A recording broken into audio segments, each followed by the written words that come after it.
everybody, happy Tuesday. So I've been gone for a few days. I unfortunately got sick again and had to go into the hospital for a handful of days to get some IV antibiotics and inpatient dialysis just to get myself feeling better again and as well as possible in the circumstances that I have. So I was there a handful of nights and days and it was very boring. But luckily, once they got me on the antibiotics and then they figured out what infection it was, they were able to kind of like centralize the antibiotics that I was on. So I started to feel even better. And it was pretty quick. The stay was a few days, but I started feeling better pretty quickly. And typically that's the case for me where I will get, over the past, 4.5 years, I will get very, very sick. But as soon as they start those antibiotics, I start feeling better really fast. The last 3 hospitalizations when I was there for multiple weeks, unfortunately it was not the case. But this time it was. And so I'm grateful for that. I'm grateful. I can't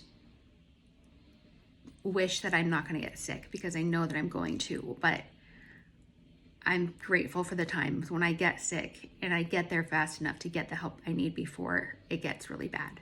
So this was one of those hospital stays that I wasn't feeling terrible and I was able to go home relatively quickly for my typical hospital stays the past 6 months. So that's a great plus. And the other plus, and I wanted to share it with you guys because I've been talking about it now for months, is I got my chest cath removed. So that's all I'm going to show. And then I'm going to cover it up because it's kind of a stabby thing and I don't want it to be distracting. It's also, this is superficial. It's also very, very pale and white because it's just been hidden from life, for months now. So it's going to take a little while for it to look again, kind of like a part of my body, but it feels so nice to not have that coming out of my chest anymore. The first time taking a shower since I've gotten the chest cath put in was incredible. First of all, when I had to cover it so, methodically and completely with the Tegaderm, it took forever. And then I kind of had to be really careful about standing under the shower head and I got it wet, but I couldn't stand there with it just splashing on me because it couldn't get pounded by water.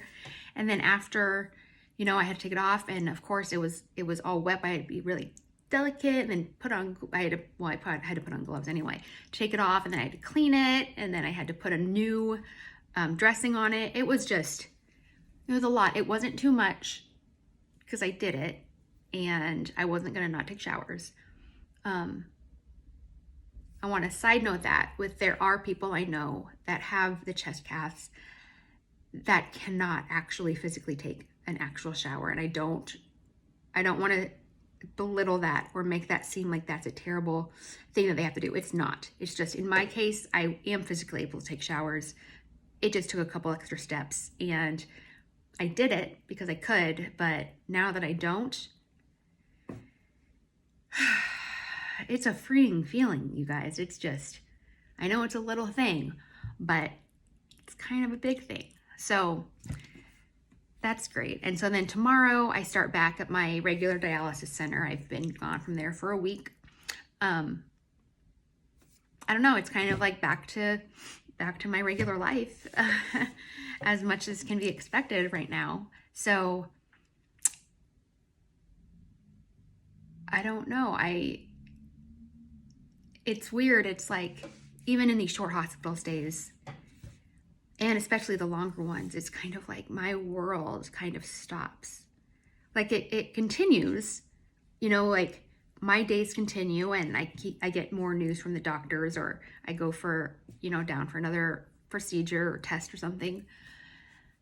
But it's always weird to me in a little way, how the world keeps going. And this is also kind of strange because I live here where I live and I don't have impact or knowledge of the rest of the world. And it all, as we know, it all keeps happening every single day, even though we're not involved in it. But like when you're taken out of your own kind of normal day activities with your life and they keep going without you, it's not like it makes me feel bad. I'm not thinking, oh, they're all doing their stuff without me. Like, that's not what I'm thinking. It's just, it's interesting for me sometimes when I come home and everything's different.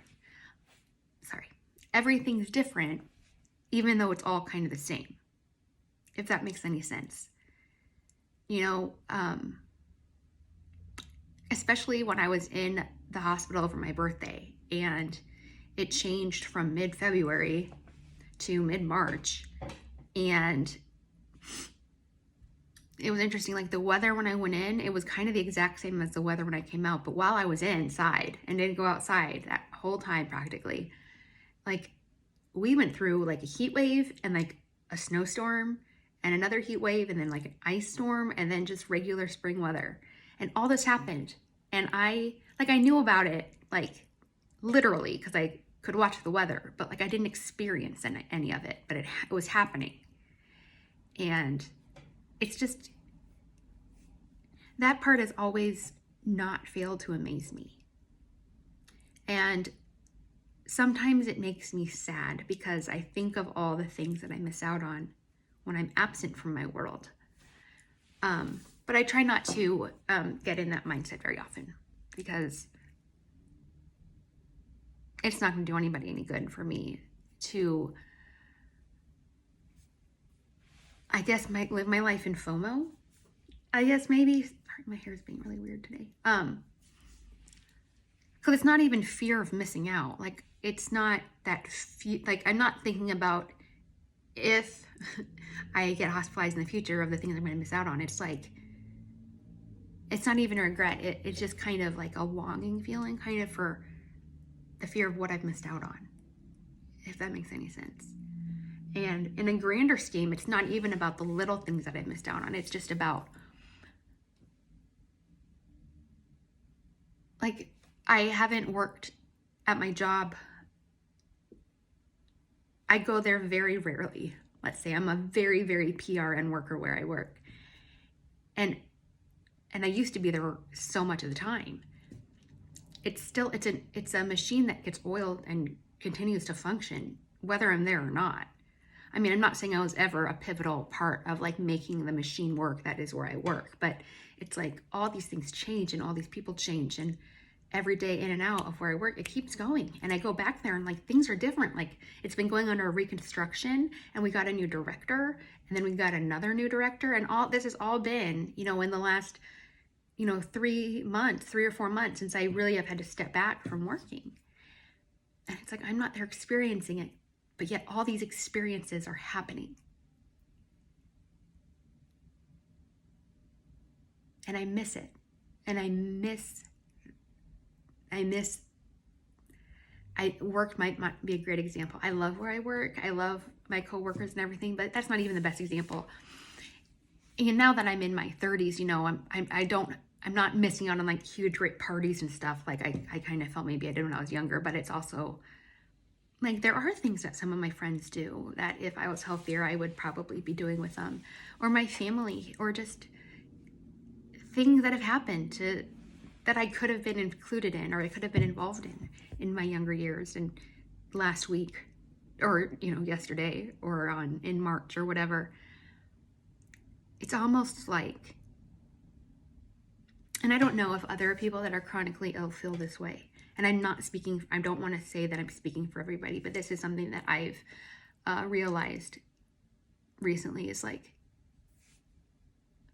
it's missing out on the memories I haven't been able to make, especially in the recent years with all of this.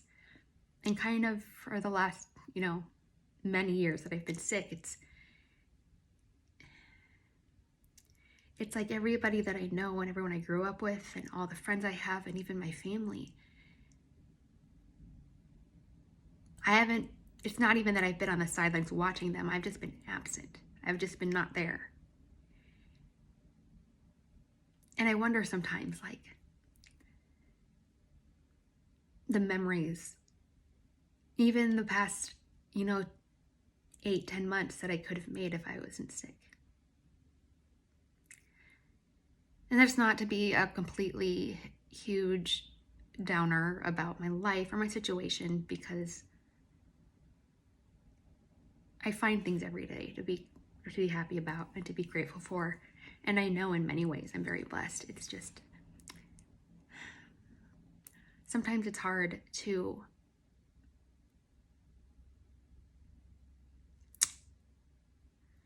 accept. I don't know if accept is the right word, but sometimes it's just hard. I'm just gonna leave it at that. It's just hard. Sometimes it's just hard. And and I'm just thinking, I'm like, guys, the best thing that happened to me in the last couple of days is I got this tube taken out of my chest so that they can just stick me in another part of my body to save my life. And that's the thing that I'm happiest about the past couple of days. Not really. There's other good things that have gone on. It's just,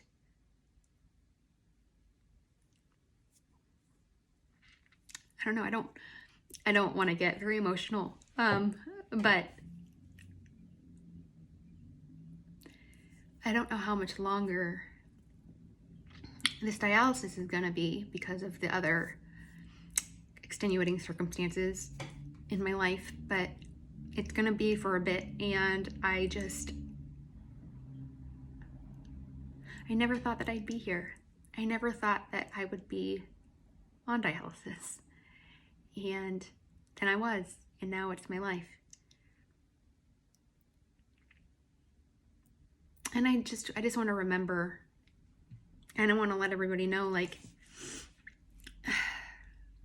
being sick sucks. Being on dialysis sucks. Being chronically ill sucks, but there is so much more about us than our illness, even if it seems like it's everything. Like, it's not my everything. It's not my everything. So I know this was kind of a video, but that's just where my mind's at. And being in the hospital this past handful of days, and feeling pretty all right overall, for a lot of it I was able to do a lot of thinking, and that's what I was thinking. That's most of what I was thinking. So anyway, latest update. Tomorrow's back, like I said, at dialysis, again using my arm instead of my chest. So thanks for watching, guys. I hope you're having a great day, and I will see you next time.